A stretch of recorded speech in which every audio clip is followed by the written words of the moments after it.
12 जून बुद्ध जयंती, त्याच्या आधी 8 दिवस फेसबुकवरचे एक मित्र आहेत सोनगिरे, त्यांचा मला फोन आला.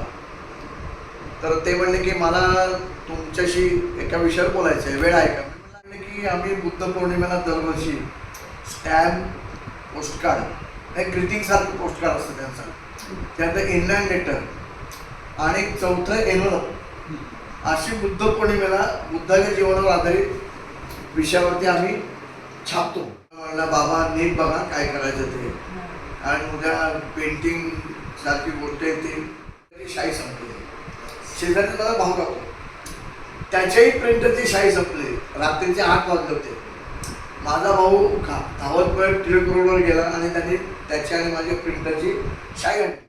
त्यांचं मला ओके आलं आणि मला ते म्हणले की आता तुम्ही 12 तारखेपर्यंत काही या विषयावर बोलू नका. असं काहीतरी मोठं आपल्या जीवनात घडेल हे मला माहीत नव्हतं. आणायचे भगवंताच्या कृपेने, साधू संतांच्या आशीर्वादाने, थोरामोठ्यांच्या आशीर्वादाने सगळी गोष्ट घडलेली आहे.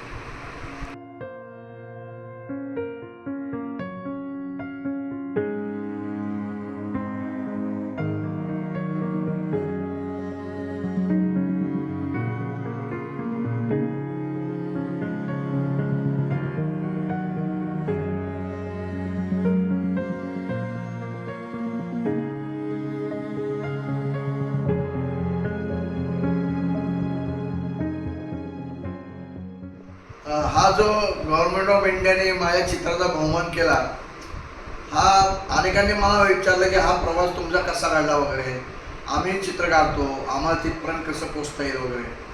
तर मी त्यांना म्हणलं की हा एक स्वप्नवत प्रवास आहे, निष्काम सेवेचे फळ आहे असं मी म्हणतो.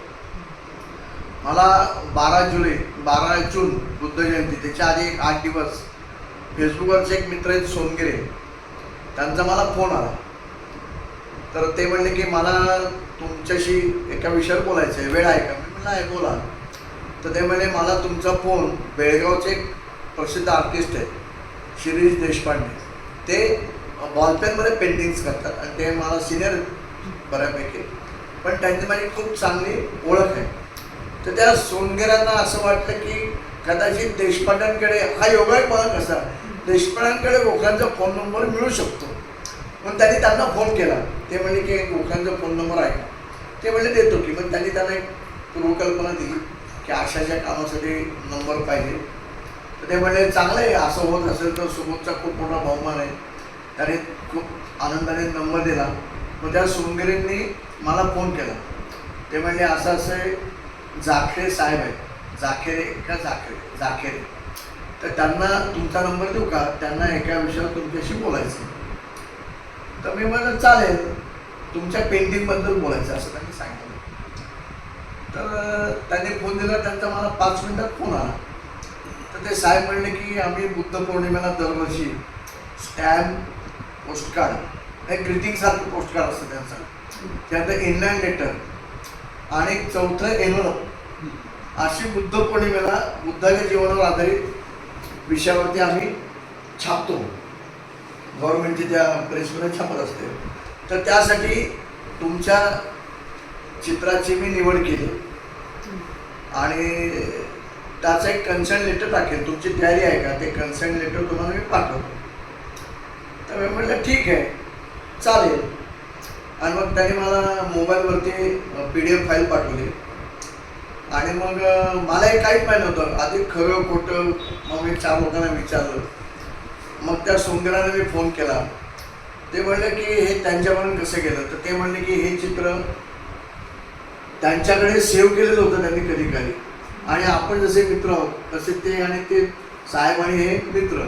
तर काहीतरी विषयानुसार विषय निघाला आणि एक आम्हाला असं एका डॉक्टर पाटवे का काहीतरी त्यांचं नाव आहे, त्यांचं चित्र आम्ही सिलेक्ट केलं. दुसरं आम्हाला एक चित्र, तर हे चित्र बघितलं म्हणजे ते म्हणले की हे छापायचं आम्हाला. आणि मग ती प्रोसेस एकदम वेगवान झाली. मग मी पहिलं काशीनाथ देवधर, आमचे शास्त्रज्ञ आहेत ते, त्यांना मी दाखवलं. मग ते म्हणले त्याच्यामध्ये सर्व हक्क आहे, तो क्रॉस काढून टाका, म्हणजे विक्रीचे हक्क आमचे नाही, बाकी छापायचे हक्क आम्ही तुम्हाला देऊ. मग तुम्ही नंतर ते विक्रीचे हक्क दिले तर प्रॉब्लेम नको यायला ना. तर मग ह्याच्यामध्ये सगळी संध्याकाळ झाली. पुणे मग माझ्या मुलाला फोन केला. माझा मुलगा म्हणला बाबा नीट बघा काय करायचं ते, आणि उद्या पेंटिंग सारखी गोष्ट येते. मग त्याच्यानंतर मग त्यांचं लेटर आहे ते सही करून पाठवा म्हणले मला. तर त्या दिवशी रविवार होता, मला अगदी आठवतंय रविवारची गोष्ट आहे. आणि आम्ही त्याचा प्रिंटआउट काढायला गेलो PDF फाईलचा. तर आमच्या प्रिंटरची शाई संपली. शेजारी मला भाऊ राहतो, त्याच्याही प्रिंटरची शाई संपली. रात्रीचे 8 वाजले होते. माझा भाऊ धावत पळत टिळक रोडवर गेला आणि त्यांनी त्याची आणि माझ्या प्रिंटरची शाई आणली. ती शाई आम्ही घालून प्रिंटर चालू केला, टेस्ट प्रिंट काढला. आता ते मी सही केलेली कॉपी स्कॅन करून त्यांना पाठवायची. ते म्हणजे स्कॅन कॉपी मला पाठवा. इतकं सोपं काम होतं. म्हणून आम्ही स्कॅन करायला गेलो की तर माझं प्रिंटर स्कॅनच होईना. चित्र अर्धा तास प्रयत्न करून झाला आमचा. मग त्या साहेबांना त्या दरम्यान आम्ही ते जेवत होते, त्यांना आम्ही फोन केला की काय टाईपचं काम होणार आहे, अशी काही गोष्टी कल्पना येत नाही. तर ते म्हणले बघा हे रेडी आहे. तर मी जे फेसबुकवर टाकलं आहे तोच लेआउट त्यांचा, तो त्याने मला तेव्हा त्यांचं सगळं रेडीच होता लेआउट, की ते चित्र आणि हे तुम्हाला आता जे असं सगळं ते म्हणजे असं छापलं जाणार. मग मी रात्री जवळजवळ 10:30-11 सही करून मोबाईलवरती ॲपलच्या मोबाईलवरती मी प्रिंटआउट काढला, त्यांना पाठवला. तर इतक्या उशिरा त्यांचं मला ओके आलं आणि मला ते म्हणले की आता तुम्ही 12 तारखेपर्यंत काही या विषयावर बोलू नका.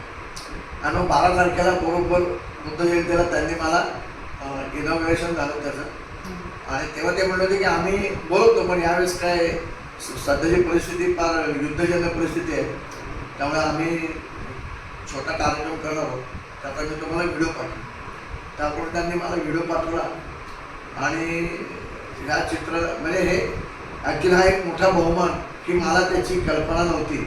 ह्या चित्र म्हणजे असं काहीतरी मोठं आपल्या जीवनात घडेल हे मला माहीत नव्हतं. अगदी सहज आणायचे भगवंताच्या कृपेने, साधू संतांच्या आशीर्वादाने, थोरामोठ्यांच्या आशीर्वादाने सगळी गोष्ट घडलेली आहे. आणखीन काय, हे फक्त निमित्त मात्र आहे. आता नेमकं कॉपीराईट संदर्भात आणखी काय नेमकी कॉपीराईटमध्ये काय तुला विक्रीचे हक्क आहेत किंवा काय नाही? हां, माझा मित्र वकील आहे शाळेतला. तर त्याला मी विचारलं तर त्याने असं सांगितलं की तुझं चित्र कॉपीराईट असतं तर तुला गव्हर्नमेंटला तुला रॉयल्टी द्यायला लागली असते, पण तुझे तर काही कॉपीराईट नाही आहे. त्यामुळे तो म्हणला की हा बहुमान आहे. तर हां, असे किती पैसे तुला अगदी 15 रुपयाच्या मागे 4 जरी दिले तरी ते काय आपल्याला आयुष्यावर पूर्ण राहते. पण मी नाही म्हणलं तर दुसरा कोणतरी देणारच आहे ना. मग एवढी मोठी गोष्ट आपण सोडायची का? मग आम्ही म्हणलं जाऊ दे ठीक आहे. मग आमची बायको म्हणली की आपल्या आयुष्यात पहिलीच घटना घडली ना, आपण देऊन टाकू. पण त्याचा फायदा पुढे मागे असं होऊ शकतो की हे आत्ता घडलं, उद्या हे प्रत्येक स्टेटमध्ये जातं. मला जी माहिती मिळाली तर माझा एक मित्र आहे शाळेतला मिलिंद कुलकर्णी, त्याने सांगितलं की हे फक्त 3 महिनेच मिळेल छापलं गेल्यापासून. आणि त्याच्याकडे प्रत्येक पोस्टकार्ड आणि स्टॅम्प तो संग्रह करतो. तर तो माझ्याकडे परवा आला होता, तर त्याने मला हे सांगितलं. मग त्याला मी पहिलं कार्ड मी त्याला दिलं आणि मग त्याने मला या गोष्टी सांगितल्या. आणि त्यामुळे मग मी आता जे लोक माझ्याकडे मागतायत तर त्यांना मी सांगतो की तुम्हाला मिळेल, तुम्ही मला सांगा 2-5, म्हणजे मी आणखी मागून घेईन तर तुम्ही डायरेक्ट मागून सिटी पोस्टात चौकशी केली किंवा GPOमध्ये पुणे चौकशी केली तरी तुम्हाला कळू शकतो. पण माझे जवळचे जे मित्र आहेत ते म्हणतात तिथे कशाला लागलो तू सांगा. म्हणजे आपल्या पुण्याच्या पोस्ट ऑफिसमध्ये सुद्धा हे मिळेल पण एकदा चौकशी करायला पाहिजे, कारण मलाही अजून 50 पाहिजे आणि मी विकत घेतले. हो, 1500 रुपये भरले, NEFT केले. हां, म्हणजे मी सुद्धा, मला त्यांनी सांगितलं साहेबांनी की फुकट तुमचं चित्र जरी तुम्हाला आम्ही फुकट देणार नाही, तुम्ही आत्ता मला संख्या सांगा किती पाहिजे, आम्ही तुम्हाला पोस्टाने पाठवू. आणि त्यामुळे त्यांनी मला 100 कार्ड विथ 1500 रुपयाची रिसिप्ट असं पाठवलं. आणि तेवढे मात्र 61 का 65 रुपये डिलिव्हरीचे गव्हर्नमेंटने माझ्याकडनं घेतले आहेत बरं का.